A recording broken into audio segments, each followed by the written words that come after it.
सद्बुद्धि, सन्मार्ग और कार्य का संकल्प देना, अडिग रहे विश्वास तुम पर, ऐसा अंतः कर देना, मेरे हृदय में आने में तुम्हें कोई संकोच न हो। हे गुरुदेव, मुझे नज़रों से दूर कभी न होने देना। हे गुरुदेव, मुझे नज़रों से दूर कभी न होने देना। नमस्कार, गायत्री चिंतन धारा के इस सतत प्रवाह में आप सभी का स्वागत है। मित्रों, सफलता तो हर कोई चाहता है। लोग जीवन भर इसी सफलता की खोज में तरह तरह के उपक्रम करते रहते हैं। मैं एक रील देख रहा था मोबाइल में। एक महिला कह रही थी कि जीवन में सफलता भाग्य या प्रारब्ध से मिलती है। केवल मेहनत करेंगे तो मजदूरी मिलेगी, मेहनत की मजदूरी मिलेगी, मगर सफलता जो है वो भाग्य से मिल सकती है। बड़ी सफलता के लिए बड़े आधार की ज़रूरत होती है नी। सफलता के पीछे अनेक कारण होते हैं। उसने उदाहरण दिया, मुंबई में शाहरुख खान का बंगला है। शाहरुख खान हिंदी फिल्म का हीरो है। उसका बंगला बहुत बड़ा भव्य, बहुत पैसा खर्चा किया उसमें। तो मुंबई में शाहरुख खान का एक बंगला बहुत अच्छा है, हर तरह के साधन सुविधाएं उसमें हैं और बड़ी मेहनत से उसे बनाया गया है। पर जिन मज़दूरों ने उसे दिन रात मेहनत करके बनाया, वो तो उसमें नहीं रहते। जिन्होंने उस बंगले के पीछे मेहनत की, मेहनत करके उसे बनाया, उनको मजदूरी मिली। वो मजदूरी उन्होंने अपनी पत्नी को दी और पत्नी ने जो है घर चलाया, बच्चों को खाना रोटी दाल रोटी का जुगाड़ हुआ। तो मेहनत से मजदूरी मिलती है और मजदूरी से परिवार चलता है, लेकिन बड़ी उपलब्धियों के लिए भाग्य चाहिए। आज हम बात करेंगे चिंता मुक्त सफल जीवन का आधार क्या है ना। चिंता मुक्त सफल जीवन का आधार, क्योंकि हर कोई चिंता में, परेशानी में है और जीवन में निराश रहता है। अरे ये नहीं मिला, अरे वो नहीं मिला, उस तरह का। तो जो सफलता और चिंता मुक्त जीवन है उसको कैसे प्राप्त किया जा सकता है, आज अपन इस पर चर्चा करने वाले हैं, है ना। प्रारब्ध को कैसे अच्छा बना सकते हैं, है ना। सारे प्रवचन जो भी आते हैं ना, सुनाई देते हैं, सब जीवन में सफलता पर ही तो बोलते रहते हैं, लेकिन फिर भी जो चाहिए वो मिल नहीं पाता है। और वो मिलेगा कैसे? आज तो लोगों की हालत ये है कि वो एक शेर है बहुत सुंदर, आपने भी सुना होगा, है ना। हजारों ख्वाहिशें ऐसी कि हर ख्वाहिश पे दम निकले। ख्वाहिश कहते हैं इच्छा को, है ना। अब रोज़ तरह तरह की इच्छा होते रहती है, ये भी हो जाए, वो भी हो जाए, वो भी हो जाए। तो शायर ने उसके बारे में लिखा है कि हजारों ख्वाहिशें ऐसी कि हर ख्वाहिश पे दम निकले, बहुत निकले मेरे अरमान, मगर जो भी निकले वो कम निकले। अरमान यानी वही इच्छा। तो मेरे मन से बहुत सारी इच्छाएं निकली, बहुत सारे अवसर आए, लेकिन फिर भी वो जितना हुआ वो कम है, अभी और भी चाहिए। तो ये तो हमारी हालत है। सफलता कैसे कहें, किस चीज़ को सफलता कहें, और तनाव मुक्त जीवन कैसे होगा? तो फिर क्या किया, प्रारब्ध को कैसे बनाया जाए ठीक। अगर प्रारब्ध से मिलता है तो प्रारब्ध को ठीक कैसे बनाया जाए, है ना। संस्कृत में एक सुभाषित है, अपन उस पर भी थोड़ा सा ध्यान दें। सुभाषित मतलब श्लोक है और वो बच्चों को भी सिखाया जाता है संस्कार के रूप में, संस्कृत का श्लोक। वो श्लोक ऐसा है, उद्यमः साहसम धैर्यम, उद्यमः साहसम धैर्यम बुद्धि शक्ति पराक्रमा, षडेते यत्र वर्तन्ते तत्र देव सहायकृत। उद्यम कहते हैं मेहनत को, साहस कहते हैं रिस्क उठाने को, धैर्य का मतलब है धीरज रखना, बुद्धि ज्ञान, है ना, बुद्धि ज्ञान, और ज़्यादा से ज़्यादा शक्ति अर्जित करना, धन शक्ति, समय शक्ति, शारीरिक शक्ति, है ना। शक्ति से तो हासिल होता है, और उसके लिए मेहनत करना, पराक्रम करना। तो ये 6 चीज़ें जो हैं, इनसे प्रारब्ध बदलता है, भाग्य बदलता है ना। जहाँ ये 6 ताकतें होती हैं वहाँ ईश्वर भी सहायता करता है ना। एक ये संस्कृत का एक सुभाषित है, और ऐसा ही तो इससे मिलता जुलता एक हिंदी में भी है ना, जो और भी एक बात बताता है। अब वो एक बात क्या है कि एक साधे सब सधे, सब साधे सब जाए। एक साधे सब सधे सब साधे सब जाए। अब आप सोचते हैं कि ये भी हो जाए, वो भी हो जाए, ऐसा भी हो जाए, घर में ऐसा हो जाए, खेत में ऐसा हो जाए, देश में ऐसा हो जाए, दुनिया में ऐसा हो जाए, मेरा स्वास्थ्य ऐसा हो जाए, पैसा आ जाए, फलाना आ जाए। तो बहुत सारी चीज़ें जब आप चाहते हैं तो जाहिर है इतनी सारी चीज़ों के लिए आप कोशिश तो नहीं कर सकते, प्रयास तो नहीं कर सकते। सब के लिए नॉलेज कैसे लाओगे, है ना? और सब जगह रिस्क उठाना है तो उतना साहस आए कहाँ, है नहीं? तो एक को साध लो, फिर आप एक काम कर लो और अगर वो काम सफल हो जाता है तो फिर दूसरे को हाथ लगाओ। नहीं तो सबको साधने जाओगे और पता चला ज़िंदगी गुजर गई, एक भी नहीं हुआ, है नहीं? आज हम जो है इन दोनों का पालन नहीं कर सकते। उद्यम साहसम धैर्यम बुद्धि शक्ति पराक्रम, और एक साधे सब सदे सब साधे सब जाए, ये आज हम लोग नहीं कर पाते। आज इसलिए नहीं कर पाते कि आज चंचलता इतनी ज़्यादा है ना? मन में विचार, वो बोलते हैं ना, हजारों ख्वाहिशें ऐसी, है ना? जितनी ख्वाहिशें आए वो भी कम ही है। तो प्रारब्ध को ठीक करने या सफलता पाने के लिए ये जो दोनों सूत्र है ना, सुभाषित वाला और ये हिंदी वाला, हम दोनों नहीं कर पाते, दोनों नहीं कर पाते, और चाहते हैं कि सफल हो जाएं। तो हमारे चाहने भर से कैसे होगा भाई, है नहीं? प्रमुख सिद्धांत जो जीवन में सफलता के हैं, प्रारब्ध को बनाने के हैं, प्रमुख सिद्धांतों की हम उपेक्षा करते हैं और तरह तरह के शॉर्टकट अपनाने लगते हैं। अरे ऐसा कर दो, अरे ऐसा कर लो, अरे उसको बोल दो, अरे फलाना कर दो, वो कर देगा तो ऐसा हो जाएगा।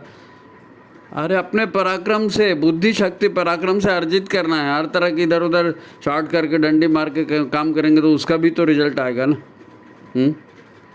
अब जो काम जैसे होना है वैसे ही होगा, पर हमको तो सब कुछ चाहिए और अब भी चाहिए, इंस्टेंट सक्सेस। न जाने कितने कोचिंग वाले हैं, न जाने कितने टीचिंग वाले हैं, न जाने कितने यूट्यूब वाले हैं, और सब तुरंत ऐसा पाएँ, तुरंत कुंडलिनी जागरण करें, तुरंत जीवन की चर्या हो जाएगी, इस नाक से सांस लो, उस नाक से हटाओ और ध्यान लगाओ, और नहीं मालूम कहाँ कहाँ की बातें, सब जितना उनको मालूम है सब वीडियो हम डाल देते हैं। किसी को कुछ मिलता है, जो वीडियो बना के डाल रहा है उसने भी अर्जित नहीं किया है, उसने भी अर्जित नहीं किया, वो भी फीस वसूल कर रहा है फिर सबसे, है ना? तो हमारे विचारों में, हमारे दिमाग में विचारों की भगदड़ है, हमारा मन कहीं एक जगह टिक ही नहीं पा रहा है।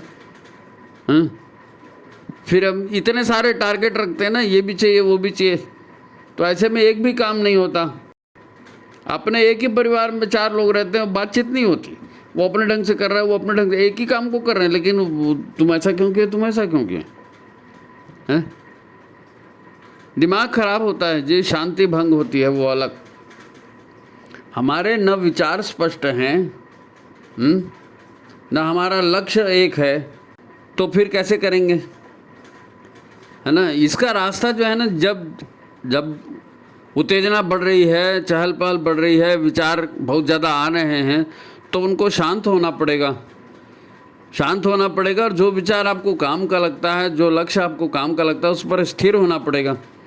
गौतम बुद्ध ने भी ये चीज़ कही है। गौतम बुद्ध ने कहा है कि अगर पानी गंदला है और उसकी बाद तलहटी में कुछ दिख नहीं रहा है साफ, तो उसको हिलाइए मत, पानी को, उसको शांत रहने दीजिए। थोड़ी देर में गंदगी बैठ जाएगी और पानी अपने आप स्वच्छ दिखने लगेगा, पानी अपने आप स्वच्छ, गंदगी बैठ जाएगी नीचे। थोड़ा देर धैर्य रखना पड़ेगा, शांत होना पड़ेगा, है ना? तो शांति बहुत बड़ी चीज़ है, शांति है, मौन है ना? वो कहते हैं ना दृष्टा भाव, कि भाई आपके मन में जो भी विचार आता है आप उसके दृष्टा बनिए। देखिए विचार जैसे आया है तो विचार को देखिए, अच्छा मेरे मन में ये विचार आया, हाँ मेरे मन में ये विचार आया, हाँ मेरे मन में ये विचार है, कौन अच्छा है कौन बुरा है, मेरे क्या करना है क्या नहीं करना है, इधर मत सोचो, आप इधर मत सोचो, केवल देखते रहो विचार को कि ये विचार ऐसा है, ये विचार ऐसा है, ये विचार ऐसा है, ये विचार ऐसा है। और जो वाकई करने लायक होगा उसी समय काम उस पर होना चाहिए, वो उसको किया, बाकी को उधर तो उधर ध्यान ही मत लगाओ। आपने ध्यान लगाया, उसको अच्छा समझा, राग और द्वेष बोलते हैं ना, लाइक और डिसलाइक, किसी को पसंद किया और किसी को ना पसंद किया। तो जब भी आप पसंद या नापसंद करते हैं, लाइक या डिसलाइक करते हैं, तो वो आपके अंतरंग से जुड़ जाता है, वो उसके साथ आपका अहंकार चिपक गया। मेरे को अच्छा लगा, मेरे को अच्छा नहीं लगा, तो वो चीज़ फिर आपके खाते में आ गई, वो जो भी आप काम करेंगे वहाँ वो अड़ंगा आएगा उसका, वो अड़ंगा आएगा उसका। सफलता बहुत कठिन नहीं है जी, लेकिन वही है कि एकाग्रता, ध्यान, है ना, ये सारी चीज़ें बोली जाती है। सद्बुद्धि के लिए गायत्री मंत्र का जाप किया जाता है, गुरु बनाया जाता है, सत्संग किया जाता है, लेकिन आदमी को शॉर्टकट चाहिए और जो भी बता देता है, कहूँ वहाँ आया था रे तेरा कान ले गया, तो लोग कान को देखते ही नहीं, कहूँ एक पीछे भागना शुरू कर। संसार में यही चल रहा है। गुरुदेव तो साक्षात ईश्वर के रूप में हमारे सामने आए, भगवान के रूप में हमारे सामने आए, और उन्होंने दैनिक जीवन में अपने आप को सफलता के लिए तैयार कैसे करना, अपने आप को सफलता के लिए तैयार कैसे करना, उसको अब दूसरे शब्दों में कहूँ तो साधना कैसे करना, साधना कैसे करना। साधेंगे, मन को साधेंगे, शक्तियों को साधेंगे, समय को साधेंगे, है ना, तो काम पूरा होगा ना। तो गुरुदेव ने उसको साधना से जोड़ दिया कि आपको जीवन में सफलता चाहिए तो साधना करना है। और सबसे पहली प्रातःकालीन साधना, उठते ही साधना। वही कहते हैं इधर उधर ध्यान मत दो, तो आप उधर ध्यान, संसार की तरफ ध्यान देंगे तो उसी तरफ जाएंगे ना, वैसी हो जाएगा। इसलिए आप ध्यान दीजिए कि आप देवपुत्र हैं, है ना, और आप गुरुदेव माता जी के पुत्र हैं, तो गुरुदेव माता जी से जुड़े हुए हैं, तो वो सुबेरे ध्यान कराते हैं। सावधान कमर सीधी, और आपने सुना होगा गंगा की गोद, हिमालय की छाया, सप्तऋषियों की तपोभूमि, शांति कुंज हरिद्वार, ये सुबेरे जो ध्यान कराते हैं 24 बार गायत्री मंत्र का जाप कर, उस पर बहुत सुंदर कुछ मुद्दे हैं, उनको ध्यान दे लेने के लिए मैं इसका उल्लेख कर रहा हूँ। अगर जीवन में सफलता चाहिए तो इन मुद्दों पर ध्यान देना पड़ेगा। अपन आज के वीडियो में इसको समझने की कोशिश करेंगे। सबसे पहली बात क्या कहते हैं वो, शरीर शांत, शरीर शांत, शरीर का शांत होना, स्वस्थ होना, सबल होना, ये बहुत ज़रूरी है। शांत और सबल शरीर नहीं होगा, है ना, उत्तेजना बनी रहेगी तो आप किसी काम को नहीं कर पाएंगे, किसी बात को समझ नहीं पाएंगे। और दूसरा, वासना शांत, शरीर शांत, वासना शांत। वासना यानी क्या, ये कामना, वासना, इच्छा, ये सारी चीज़ें जो है ना मिलती जुलती बातें हैं, आदमी इसमें कन्फ्यूज़न हो जाता है। आपकी ऐसी इच्छाएं जो इमीडिएट पूरी नहीं हो रही हैं, लेकिन उसके साथ आपकी लाइकिंग जुड़ गई है, आप उसको पसंद कर रहे हैं, तो वो इच्छाएं मरी नहीं है, उनकी ऊर्जाएं आपके पास इकट्ठी होती जा रही हैं अंतरंग में, तो वो वासनाएं हैं, उसको वासना कहते हैं। उन इच्छाओं का वास आपके अंतरंग में स्थायी रूप से हो गया है। तो शरीर को शांत करना है, और ये जो वासनाएं उबलते रहती हैं अंतर में और इच्छाओं में परिणित होकर क्रियान्वित होना चाहते हैं, तो इन वासनाओं को भी शांत करना है। शरीर शांत, वासना शांत, और तृष्णा शांत। तृष्णा कहते हैं कुछ पा लेने की इच्छा, कुछ पा लेने की इच्छा। भाई मैं करोड़पति बन जाऊं, मेरा व्यापार ऐसे चल जाए, फलाने से शादी हो जाए, या घर वो ज़मीन मिल जाए, या मेरे व्यापार का ये हो जाए, है ना, इनको कैसे पटाऊं, इनको ऐसे करूं। तो ये बहुत सारे जोड़ घटाने, अब एकदम सब कुछ सारी दुनिया तुम्हारे इस कहने से थोड़ी चलेगी, लेकिन जुगाड़ ढूंढ रहा है आदमी, शॉर्टकट ढूंढ रहा है कि ऐसा ऐसा ऐसा समीकरण बना देते हैं तो फिर अपने को सफलता मिल जाएगी। तो सारा ध्यान पे उधर चला जाता है, और वो तृष्णा जो है आपको, उसके विचार बार बार मन में आते रहते हैं, ऐसा करेंगे तो कैसा होगा, ऐसा करेंगे तो कैसा होगा। फिर उसके साथ अहंकार भी जुड़ जाता है। शरीर शांत, वासना शांत, तृष्णा शांत, इन सबको शांत करना है, क्योंकि जो होना है वो सफलता के जो नियम है उसी आधार पर होगा, खाली सोचने से नहीं होगा। हर काम की सफलता के लिए स्टेप हैं, कैसे करेंगे आप। और हर जगह आप ईगो को जोड़ देते हैं, अहंकार को जोड़ देते हैं, वाह मैं ऐसा क्यों किया, मैं ऐसा क्यों किया हैं। वो सुदामा आए थे कृष्ण जी के द्वार पे, और भक्त ने बताया कि कोई आया है ब्राह्मण गरीब, और वो बता रहा है कि मैं कृष्ण का मित्र हूँ। तो कृष्ण ने क्या कहा, अगर अहंकार थोड़ी आया उनके, वो दौड़ के गए अपने मित्र के लिए, दौड़ के गए मित्र के लिए, और अपने कहते हैं अपने उनके आंसुओं से उन्होंने पैर धोए, और अपने अंगोछे से उसके पैर पूछे ब्राह्मण देवता के सुदामा के। तो अपने अहंकार को गलाते हैं, मैं इतना बड़ा आदमी हूँ जी, मैं सफाई का काम क्यों करूँगा, मैं दरी क्यों बिछाऊँगा, मेरे को बोलने के लिए नहीं दिया, उसको बोलने के लिए दिया, मेरे को इम्पोर्टेंस नहीं दिया, मेरे को समिति में नहीं रखा। तो ये सब विचार भी अपमान के विचार, मान अपमान के अहंकार के साथ जुड़े रहते हैं, ये भी चित्त को चंचल करते हैं। वो हजारों ख्वाहिशें ऐसी कि हर ख्वाहिश में दम निकले, तो ये सब दम निकालने वाले हैं। शरीर शांत नहीं होगा तो दम निकाल देगा, वासना शांत नहीं होगी तो दम निकाल देगी, तृष्णा शांत नहीं होगा तो दम निकाल देगा, अहंकार शांत नहीं होगा तो दम निकाल देगा। और उद्विग्नता, उद्विग्नता अब भी कि अब भी चाहिए, कैसे भी करें अर्जेंट चाहिए, तो कुछ भी शांत नहीं है, मन शांत नहीं है। तो इनको शांत करना है, इनको शांत करना है, इनको साधना है। इसलिए गुरुदेव ने पहले सुबह सुबह के ध्यान में इसको जोड़ दिया है जी कि आप ऐसा करिए, है ना, मन को साधने के लिए, गायत्री से जुड़ने के लिए, गुरुदेव से जुड़ने के लिए, है ना, भाव समाधि लगाइए। भाव समाधि, ऐसे भावों को अपने हृदय में हमेशा पल्लवित कीजिए, पोषित कीजिए, तो वो भाव आपके हृदय में पक्के होंगे, मजबूत होंगे। और हमेशा दिव्यता का दर्शन करें। भाव समाधि दिव्य दर्शन। लोग क्या कर रहे हैं, घटिया लोग क्या कर रहे हैं, कितने घटिया काम, कई लोग तर्क देते हैं ना, उसने तो ऐसा किया था, उसने अर्थ भाड़ में जाए, उसने ऐसा किया था।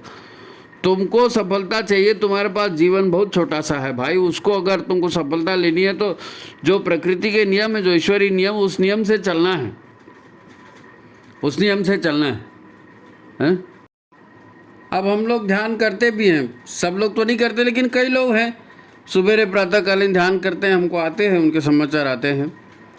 तो ध्यान भी करने का, हमारा जीवन मशीन की तरह हो गया ना, मशीन की तरह हो गया। भाई 4 बजे उठना है, 5 बजे उठना है, ये करना है, वो करना है। हम ठीक है, अब वो कैसेट लगा दिए गुरुदेव की, अब ध्यान के चल रहा है, अब उसको सुन रहे हैं, उसको नहीं सुन रहा है, ऐसा नहीं, लेकिन उसके बावजूद भी सुनना है इसलिए सुन रहे हैं, ध्यान करना है इसलिए बैठे हैं। और फिर बताते हैं कि भाई हम तो 10 साल से ध्यान कर रहे हैं।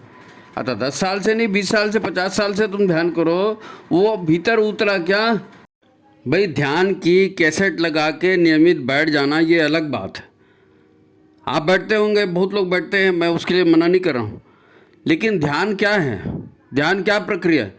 विचार शून्य होना, एक वो ध्यान है, और दूसरा गाइडेड मेडिटेशन है, जो आपको निर्देश दे रहे हैं उस निर्देश पर अपना ध्यान लगाना, उस निर्देश पर अपने मन को टिकाना। ये 2 तरह के ध्यान होते हैं।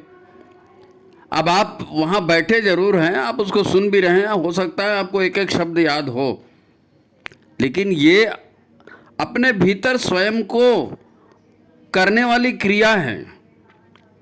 अगर आपके मन में उस समय कोई विचार आ रहा है तो आप उसको हटाने की कोशिश कर रहे हैं क्या? जो भाई हटाना नहीं है विचार को, मैं हटाने के बाद मैं कह रहा हूँ कि गुरुदेव जिस बात को बोल रहे हैं, अगर उन्होंने कहा शरीर शांत, तो आपका शरीर शांत हुआ कि नहीं, आपको इसको वॉच करना है।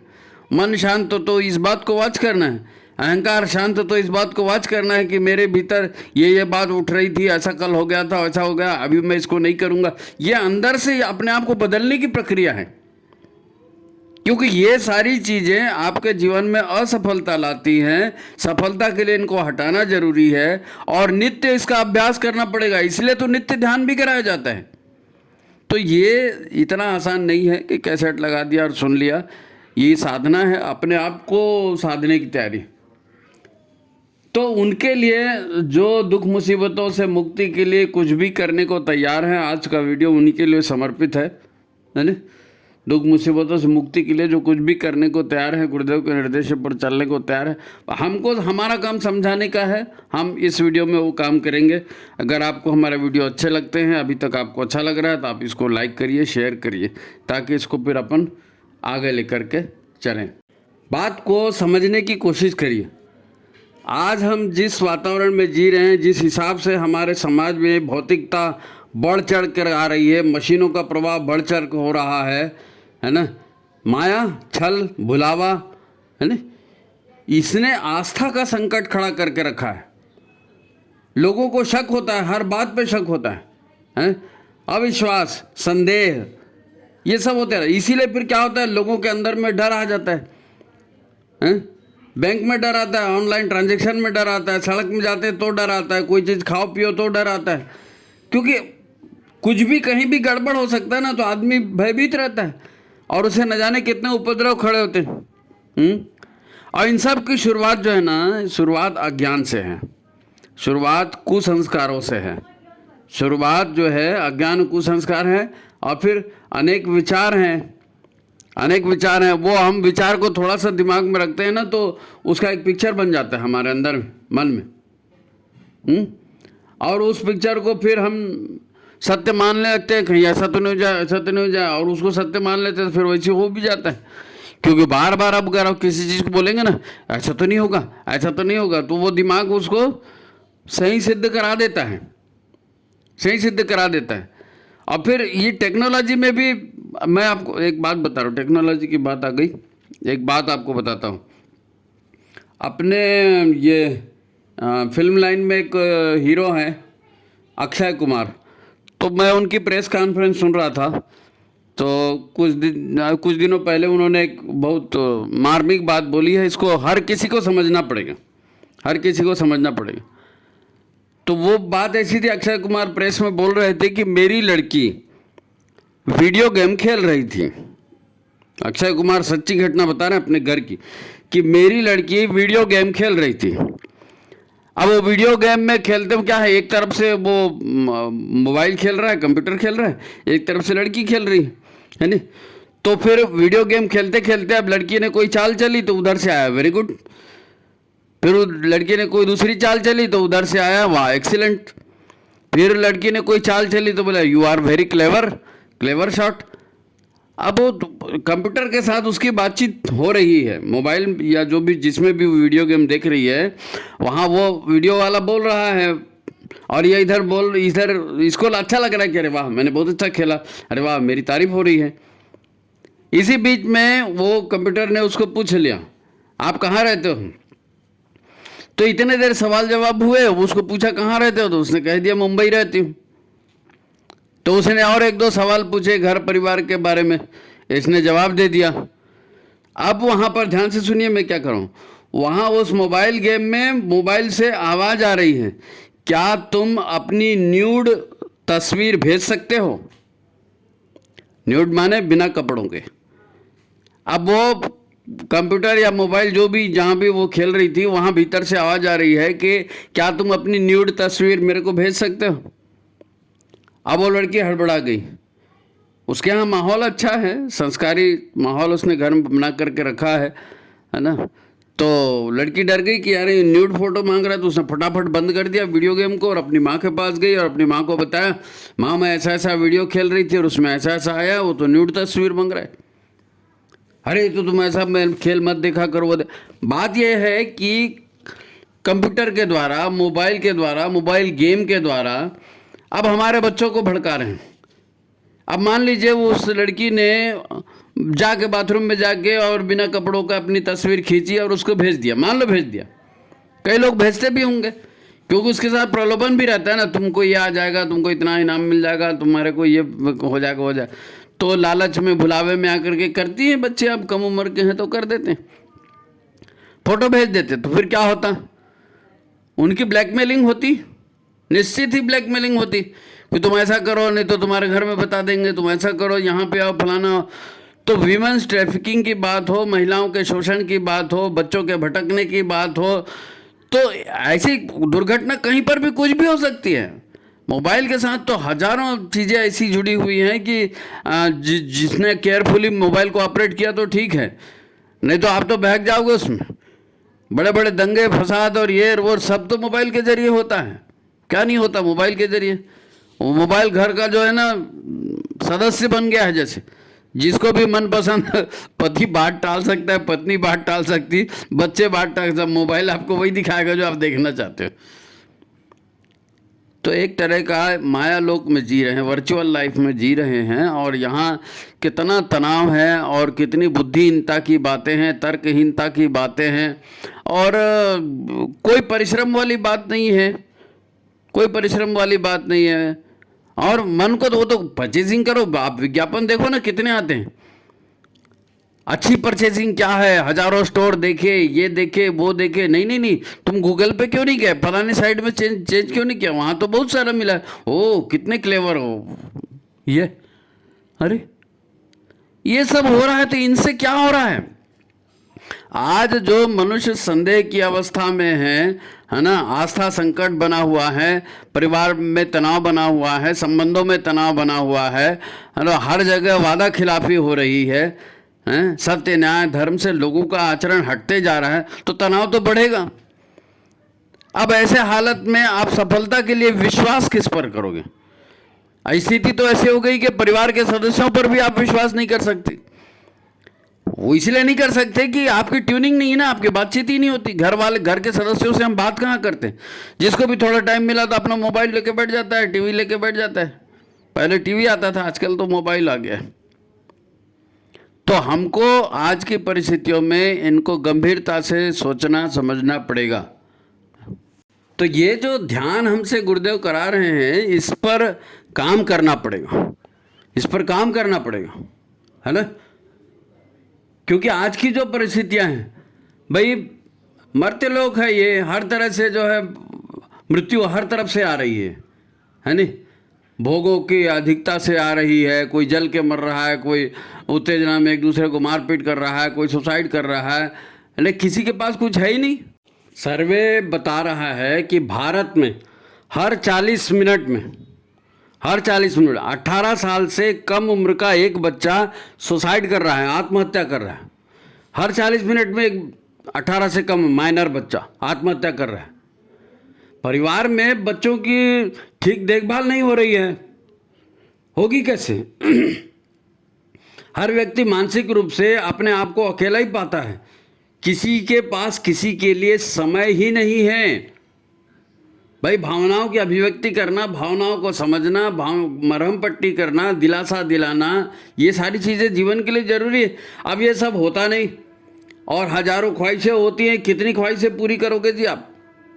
असफलता मिल नहीं रही है, ऐसे सब माहौल में कैसे आदमी सफल होगा? धोखाधड़ी के माहौल में हैं? अब ये सब इस बात का प्रमाण है कि मानसिक विकृतियां जीवन को नष्ट भ्रष्ट करके रख सकती है, रख रही हैं, ये उसका प्रमाण है। ध्यान करके अपने आप को हम इस कुटिल प्रवाह से, जहरीले प्रवाह से बाहर निकाल सकते हैं। लेकिन वो केवल बैठ गए सुन लिया ऐसा नहीं, उसके लिए आप भीतर से आपको प्रयास करना पड़ेगा। ये जरूरी है सफलता के लिए। जब गुरुदेव कह रहे हैं शरीर शांत, वासना शांत, तृष्णा शांत, अहंकार शांत, उद्विग्नता शांत, मन शांत, तो ये केवल उतने देर के लिए नहीं है, ये 24 घंटे आपको इसी तरफ ध्यान देना पड़ेगा। 24 घंटे इसी तरफ ध्यान देना पड़ेगा। वासनाओं को बढ़ाने वाला काम तो नहीं हो रहा है, तृष्णाओं को बढ़ाने वाला काम तो नहीं हो रहा है, अहंकार को बढ़ाने वाला काम तो नहीं हो रहा है? दूसरे ऊपर भरोसा कर रहे हैं, दूसरे को उटपटांग बोल रहे हैं, उद्विग्नता फैला रहे हैं, शत्रुता फैला रहे हैं। मन शांत कैसे होगा? नहीं होगा। मन शांत नहीं होगा तो आपके भाव, रचनात्मक भाव स्थायी हो ही नहीं पाएंगे। गुरुदेव माता जी हमारे आराध्य हैं, हमारी देव शक्तियाँ हैं, उन देव शक्तियों पर हमारा विश्वास कैसे जमेगा? नहीं जमेगा। ऐसे में हमारे ऋषियों ने आदिकाल से इस चीज़ को समझा है, इस चीज़ को समझा है। हर पूजा पाठ में, हर कार्यक्रम में एक कलश होता है, उसी को शक्ति कलश कहते हैं। शक्ति कलश क्यों कहते हैं? क्योंकि उसमें सारी शक्तियाँ उसमें विद्यमान हैं। अब वो कलश तो मिट्टी का बना है, उसमें पानी है और हल्दी है, तो उसको प्रतीकात्मक उसको समझना पड़ेगा कि ये मिट्टी का कलश है, इसमें पानी है यानी शीतलता है, शांति है, गंगा जल है यानी पवित्रता है, हल्दी है यानी पवित्रता है, सुपारी है मतलब दृढ़ निश्चय है, चावल है मतलब पोषक करने वाले तत्व हैं, फूल है मतलब प्रसन्नता है। तो ये सारी चीज़ें हमारे चित्त को, हमारे मन को शांत करने वाली, प्रसन्न करने वाली, पवित्र करने वाली हैं। इसी में शक्ति है, इसी में शक्ति। क्योंकि सारे 33 कोटि देवता बोलते हो, 33 कोटि देवताओं की शक्ति आएगी कहाँ से? वो शांति से ही आएगी, पवित्रता से ही आएगी, धैर्य से ही आएगी। इसीलिए तो शक्ति कलश है। और वो किसी भी देवी देवता की पूजा करें, शक्ति कलश की स्थापना करना ही पड़ता है। ये समझने वाली चीज़ है। इसको कैसे समझेंगे आप? इसलिए संस्कार के रूप में पूजा के साथ उसको जोड़ दिया है। मंत्र डालते हैं उसमें और आस्था विश्वास उसमें बढ़ाते हैं, मंत्र की ऊर्जा, मंत्र की शक्ति उसमें आती है, वो अलग बात है, वो भी है। और दूसरी बात आप देखो, जो भी कार्यक्रम होता है हमारा, जो भी कार्यक्रम होता है, हम क्या प्रार्थना करते हैं? भैया हम देवासुर संग्राम है, आदिकाल से चल रहा है, ठीक है। आसुरी प्रवृत्तियां विनाश के लिए, भोग के लिए प्रेरित करती हैं, और दैवी शक्तियां जो है श्रेष्ठता पवित्रता को बढ़ाती है, सहयोग सहकार को बढ़ाती है, यज्ञ की भावना को बढ़ाती है। तो इन दोनों में संघर्ष चलते रहता है, शुरू से चल रहा है। अब इन संघर्षों में विजय प्राप्त करने के लिए हम लोग क्या प्रार्थना करते हैं? असतो माँ सद्गमय तमसो माँ ज्योतिर्गमय करते हैं ना। सर्वे भवन्तु सुखिनः सर्वे सन्तु निरामया, भाई सब खुश हों, सब प्रसन्न हो, ये प्रार्थना करते हैं ना। हैं?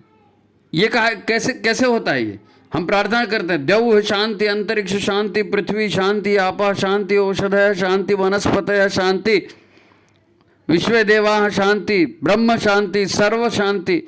अरे ये शांति बात क्यों आ रही है? द्यौः से आ रही है, अंतरिक्ष से आ रही है। सब चीज, जड़ थल वनस्पति औषधि जितनी चीजें, सबको शांत। जल कैसे शांत होता है? जल को विकृत नहीं करना है, उसमें जहरीले पदार्थ नहीं डालना है, उसमें पवित्रता का संचार करना है, जलाशयों को पवित्र रखना है। वनस्पति कैसे शांत हैं? वनस्पति को आप रासायनिक खाद मत दीजिए, हैं? उनका पोषण है, आप जैविक खाद दीजिए, उसमें गोबर की खाद दीजिए उसमें। आज गोबर की खाद नहीं मिल रहे हैं, सब रसायन की खाद वाला खा रहे हैं, तो हर आदमी तो अशांत है जी, हर आदमी अशांत है। और सिर्फ अशांत नहीं है, कमज़ोर हो गया है, भ्रष्ट हो गया। अब तो हालत इतनी हो गई है कि मासिक धर्म ठीक से नहीं होता, बच्चे पैदा नहीं होते, IVF तकनीक का यूज़ कर रहे हैं, लेकिन जहर खा रहे हैं। न जल शांत है, न औषधि शांत है, न आकाश शांत है, न समाज शांत है, कुछ शांत नहीं। आज हम जो सब्जियां खा रहे हैं, जो कॉमन सब्जियां हैं, लौकी है, भटा है, पत्ता गोभी है, टमाटर है, इन सब्जियों में इनका बिक्री ज़्यादा होती है, इनका मार्केटिंग करना है, खेतों में उसको भकाभक पैदा कर रहे हैं खूब सारा, तो इसमें इतनी दवाइयाँ हो रही हैं। इन सब की वजह से अब लौकी सड़ी निकल रही है, भिंडी पहले सड़ी निकला करती थी, आजकल नहीं निकलती, भट्टे पहले सड़े निकलते थे, आजकल उतने नहीं निकलते, क्योंकि पूरी दवाइयाँ, और ये सारी दवाइयाँ फलों में जा रही है, फलों से हमारे पेट में जा रही, फलों से हमारे पेट में जा रही। अच्छा, एक भयंकर चीज़ आप सुनो इस बात। भारत में दुनिया का सबसे ज़्यादा दूध की खपत होती है, सबसे ज़्यादा दूध की खपत, और इतने जानवर है नहीं, तो मैक्सिमम दूध पैदा करने वाले अपने जानवरों को ऑक्सीटोसिन का इंजेक्शन दे करके, जहाँ 4 किलो दूध मिलना था वहाँ 10 किलो दूध ले रहे हैं उससे, और यही ऑक्सीटोसिन आपके हमारे घर में जा रहा है। हम इसी की चाय पी रहे हैं, इसी की कॉफ़ी पी रहे हैं, इसी दूध को पौष्टिक है समझ के खुद भी पी रहे हैं, उसमें बॉर्नविटा डाल के बच्चों को पिला रहे हैं, लेकिन ये ऑक्सीटोसिन हमारे शरीर में जा रहा है। फिर 8 साल की, 9 साल की, 10 साल की बच्चियों को मासिक धर्म शुरू हो रहा है, उनके शरीर के यौवन के अंग उसमें निकल रहे हैं 10 साल के अंदर, 11 साल के अंदर। छोटे बच्चे सेक्स के बारे में ज़्यादा बोलते हैं बड़ों के बजों के बजाय। तेरी गर्लफ्रेंड है कि नहीं, तेरा बॉयफ्रेंड है कि नहीं, जरा 12-13 साल 14 साल की लड़कियां जब बात करती हैं आपस में तो सुनो ना क्या कहते हैं वो।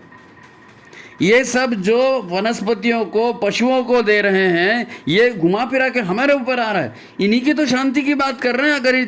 अगर ये सब शांत नहीं होगा तो हमारा जीवन भी शांत नहीं होगा, नहीं होगा हमारा जीवन शांत। बिना शांति के सफलता और श्रेष्ठता की ये जो प्राप्ति है ये हो ही नहीं सकती। आपको कैसे होगी, कैसे होगी? एक कॉमन चीज़ हम देखते हैं आजकल, सब लोग इस बात को मानेंगे कि आजकल पढ़ने की वृत्ति लोगों की ख़त्म हो गई। लोग पढ़ते नहीं हैं। अच्छी अच्छी पत्रिकाएं निकलती हैं, अच्छी पुस्तकें निकलती, कहाँ पढ़ते हैं? नहीं पढ़ते हैं। सब अब वीडियो देख रहे हैं, मोबाइल हाथ में आ गया, खैर उसकी अपनी मान्यता, अब इसकी अपने, लेकिन पढ़ नहीं पाते या पढ़ते नहीं है। उसके पीछे कारण क्या है? आप किताब लेकर के बैठ जाते हो और आपके दिमाग में इतने विचार चलते रहते हैं कि एक ही पेज आप आधे घंटे लेके बैठे हो और वो आगे जा ही नहीं रहे हो। अब फिर अचानक अरे भाई 3:30 बज गए, हाँ वो सीरियल आएगा, अच्छा वो दूध वाला आ गया, अच्छा वो फलाना आ गया, अरे गुड्डू आ गया कि हाँ चल तेरे को नाश्ता देती हूँ, बस यही निकल गया। पढ़ना कहाँ हुआ? चित्त शांत रहेगा, मन एकाग्र होगा, तब ना अध्ययन होगा, तब ना मुक्त चिंतन होगा। सफलता कैसे मिल जाएगी? अध्ययन से मिलेगी। सफलता कैसे मिल जाएगी? मन के शांति से मिलेगी। सफलता कैसे मिल जाएगी? पूर्ण समर्पण से उसके पीछे काम करेंगे तब सफलता मिलेगी। भाई हमारा अंतरंग हमसे काम करवाता है, हमारी बुद्धि हमारा मार्गदर्शन करती है, तो वो बुद्धि पवित्र होना चाहिए, वो अंतरंग पवित्र होना चाहिए, तब ना बात बनेगी। मैं फिर से उसी बात पर आऊँगा वापस कि हमारा आकर्षण भौतिकता में है, हमारा आकर्षण आज की तथाकथित प्रगतिशीलता में या आधुनिकता में है, ठीक है। तो उसके लिए जो ज़रूरी है वो जानकारी हम ले रहे हैं, कर रहे हैं। और दूसरी जानकारी एक तो हमारे पास पहुंचती नहीं, और पहुंच भी गई तो हमारी रुचि नहीं होती, और इसी को आस्था संकट कहा गया। सबसे मेरा निवेदन है, अगर आपने गुरु बनाया है तो गुरु के बारे में अध्ययन कीजिए, गुरु की महानता का अध्ययन कीजिए, उनकी पवित्रता का अध्ययन कीजिए। वो हमारे लिए कितना बेताब है, हमारा भविष्य अच्छा हो करके उनकी कितनी तीव्र इच्छा है, और वो हमारी कितनी मदद करते हैं। जब ये चीज़ आप अध्ययन करेंगे, इसको अनुभव करेंगे, तो आपके अंदर में श्रद्धा उत्पन्न होगी, और जब तक श्रद्धा उत्पन्न नहीं होगी आप गुरु का अनुसरण नहीं करेंगे, नहीं करेंगे, नहीं करेंगे। श्रद्धा ही शुरुआत है, सजल श्रद्धा से ही शुरुआत होगी। ध्यान करना बैठना था, हाँ बैठ गए, हवन करना था, हाँ कर दिए, वो बोल रहे हैं उसमें एक बुराई छोड़ो, कहाँ छोड़ रहा है, कोई कुछ कर रहे क्या? नहीं कर रहे। श्रद्धा नहीं है। श्रद्धा रहता, विश्वास रहता ना, तो आदमी जीव प्राण देता उसके पीछे में। तो अपने आप का सुधार, सफलता के लिए आगे जाना है तो ये छोटी छोटी बातें इन्हीं से बनता है। और ये देवासुर संग्राम शुरू से यही चल रहा है ना भाई। भारतीय संस्कृति उच्च है, श्रेष्ठ है, और उसका अनुसरण करना चाहिए, और धरती पर सतयुग आएगा तो भारत विश्व गुरु बनेगा। तो ये जितनी बातें कही जाती हैं वो क्यों कही जाती है? आचरण की वजह से। हम वैसा सोचते हैं, हम वैसा करते हैं, इसीलिए महानता है, इसीलिए हम श्रेष्ठ हैं, इसीलिए श्रेष्ठ उपलब्धियां हमको मिलती हैं। लेकिन हम आज अगर वो करेंगे नहीं तो फिर ऋषि जानते थे ना इस बात को, इसीलिए गुरु बनाने की बात की, इसीलिए दीक्षा की बात की, इसीलिए गायत्री की बात की। आप उस दिशा में मेहनत तो करो, आप उस दिशा में देखो। तो हमारे हर सांस्कृतिक कार्यक्रम में, हर पूजा पाठ में बिल्कुल गुरु आह्वान से शुरू होता है। अपवित्र अपवित्र हो, अपवित्र। अरे अपने आप को पवित्र को, विचारों को पवित्र करो, धरती का पूजन करो, शक्ति कलश का पूजन करो। ये सब क्या है? ये सब आत्मशोधन के लिए ही है। ये प्रार्थना सतो मां सद्गमय आत्मशोधन के लिए ही है। ये ध्यान है आत्मशोधन के लिए। अपने आप की अंतरंग व्यवस्था को ठीक किए बिना जीवन में आप सफल नहीं हो सकते। ये हजारों लाखों वर्षों से ऋषि कहते आए हैं, वेदों में भी यही कहा है, गुरुदेव ने भी यही कहा है। शांति, शांति, ज्ञान, गुरु, बस। चलो आज के लिए इतना काफ़ी है ना। एक विचार था मन में कि शांति शांति, आज किसी को शांति मिल नहीं रही है, तो शांति के लिए क्या करें? तो शांति के लिए ध्यान करें, गुरु का अध्ययन करें, गुरु से जुड़ें, है ना। अपने आहार को ठीक करें, अपने विचार को ठीक करें, प्राणायाम करें। ये बहुत सारी बातें हैं, लेकिन एक वीडियो में सारा आ नहीं सकता, है ना। आहार विचार से बात बनती है, प्राणायाम से बात बनती है, योगासन से बात बनती है, अपने नाड़ी संस्थान को ठीक करने से बात बनती है। ये सारे उपक्रम हैं उसके साथ। तो ठीक है, एक वीडियो में तो पूरा आएगा नहीं। आज जो कहना था आपसे कह दिया। उम्मीद है आपको अच्छा लगा होगा। अगर अच्छा लगा होगा तो लाइक शेयर कीजिए, सब्सक्राइब कीजिए, ज़्यादा से ज़्यादा लोगों तक इसको पहुँचाइए, है ना। गुरुदेव आपकी सहायता करें। आज की बात समाप्त। सभी को प्रणाम, नमस्कार।